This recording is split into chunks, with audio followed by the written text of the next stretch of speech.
Hi everyone, it's William. I've got my Shots Out cap on today. I'm really looking forward to my relocation there in April. And if any of you will be anywhere in the vicinity of Davos, Switzerland, come and see me. We'll have coffee or a cocktail and chat about our friend Dmitri. That would be great. Okay, we are up to part 3 in the long April 15th diary entry. Sorry, why am I being so distracted? And I had a moment of excitement yesterday. I was sitting there with my laptop on my lap, and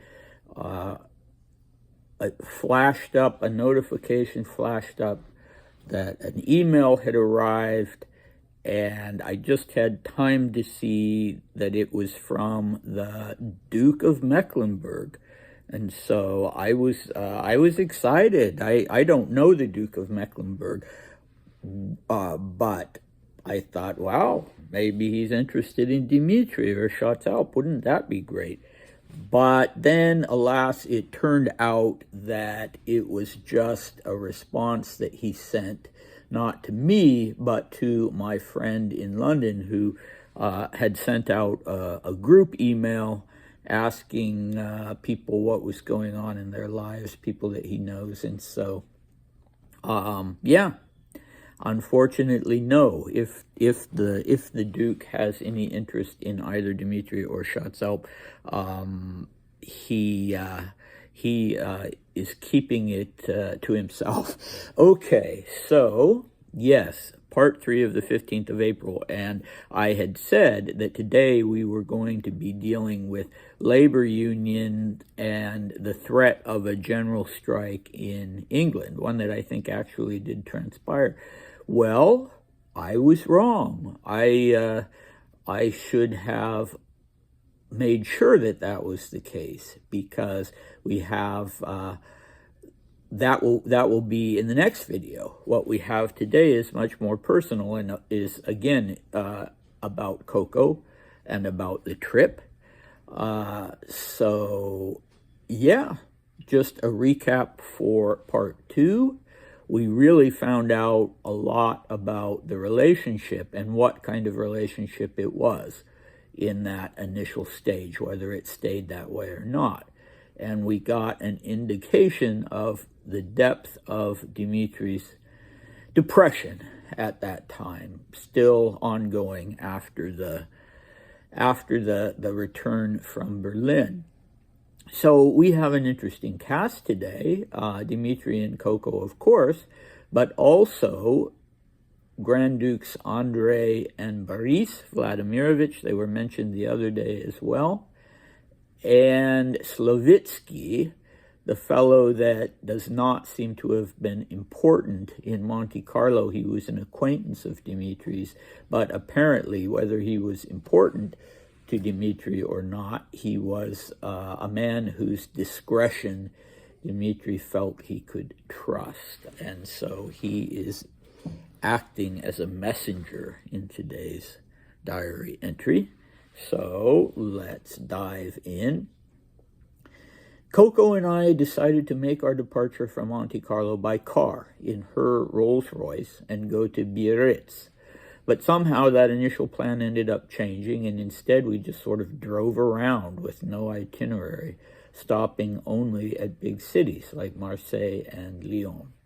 And then we just spontaneously decided, for some reason, to come here to Vichy. It's a place that during the season is probably quite tolerable, but at the moment is damp, quite cold, and absolutely empty. Some of the hotels are closed, the casino too, and even most of the springs, even those. But one thing that suits both Coco and me is the fact that precisely because it's low season, we have absolutely no acquaintances here. Anyway, I've been lucky with respect to acquaintances. Even in Monte Carlo, I didn't run into anyone I know. I didn't visit the relatives. I let Andrei know through Slavitsky that if he wanted to see me, he could simply drop me a line, but the line never came, so we didn't see each other at all. Boris, who's in Cap Dale, I saw only once from a distance in a car, but he, like Andrei, I never saw up close. Well, God bless them. I absolutely have no need of them. I can do just fine without my cousins. All right, so that's that, and this French name that I can just never, ever pronounce, Cap Dale, as I say it, is CAPD'Ail, in case any of you want to have a look at it. Okay, so yeah, he's still pretty gloomy, isn't it? He's still depressed, but, mild, moderate, not what he would call one of his black depressions. Not at this point. At least I don't get that impression. But yeah, definitely kind of directionless. And it kind of begs the question, was Coco having a good time? I'd love to know what she had to say about it. Just kind of, Dmitri just really wasn't in the mood, apparently, to be enthusiastic. So they just kind of drove around, as it turned out. I don't know. He doesn't seem to know why they decided to skip Biarritz. And yeah, in Vichy, he's clearly gloomy. And the fact that it's the low season is not helping. It actually reminds me of Davos, which is also a resort town and was a health resort, of course. In the days of tuberculosis, it wasn't a watering place like Vichy with the famous Vichy water, but it was a kurort, and now it's not. Now it's a ski resort. And I'm there every year during the low season. April will be the low season. The hotel is closing on the 30th of March.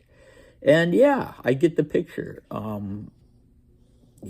Things can be a little gloomy because, yes, some of the hotels are closed.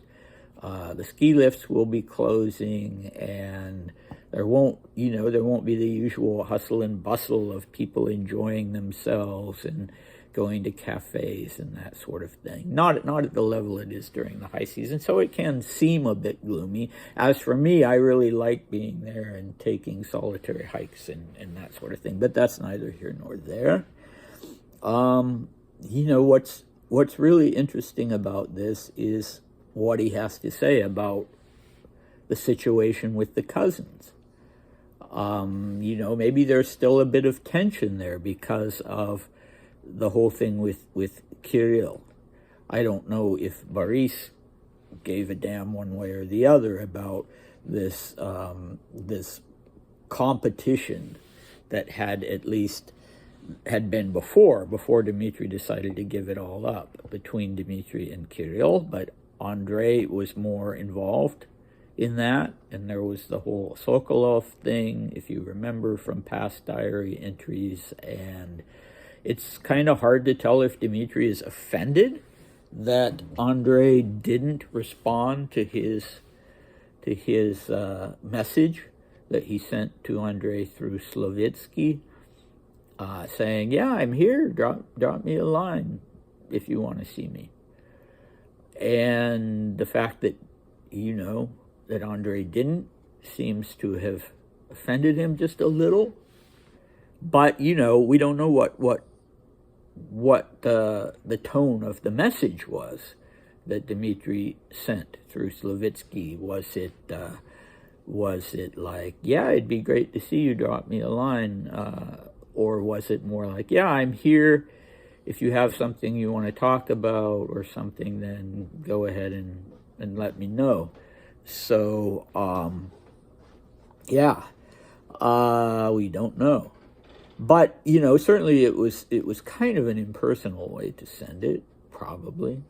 Although maybe you could say sending it through a human being instead of writing a note or calling on the phone yeah, under the circumstances, I would say it's not really giving Andrei a strong impression that Dmitri wants to see him. So I'm not sure that Dmitri should be offended if in fact he is. And then, but it kind of does seem like he is because of this last part. Well, God bless them. I wish them well, but who needs them?